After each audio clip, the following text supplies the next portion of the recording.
আজকের আমরা যেই রায়টা শুনেছি সেই রায়তে শহীদ পরিবার এবং আহতরা সম্পূর্ণ সন্তুষ্ট অর্জন করা সম্ভব হয় নাই। আমরা খুনি শেখ হাসিনা এবং সাবেক খুনি স্বরাষ্ট্রমন্ত্রীর যেই রায়টি এসেছে সেটির সাথে আমরা একমত পোষণ করছি,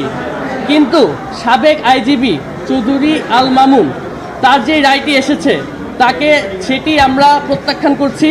এবং সেই রায়ের বিরুদ্ধে আমরা আমাদের শহীদ পরিবার এবং আহতদের পক্ষ থেকে আমরা উচ্চ আদালতে আপিল করব এবং আমাদের ইচ্ছা সেই চৌধুরী আল মামুন সাবেক আইজিপি তাকে ন্যূনতম যাবজ্জীবন কারাদণ্ড দেওয়া হোক। আমাদের শুধুমাত্র রায় দিয়ে বসে থাকলেই হবে না, আমাদেরকে এই প্রসেসটি দেখাতে হবে কিভাবে সেই খুনি হাসিনা এবং খুনি সাবেক স্বরাষ্ট্রমন্ত্রীকে দেশে এনে ফাঁসিতে ঝুলানো হবে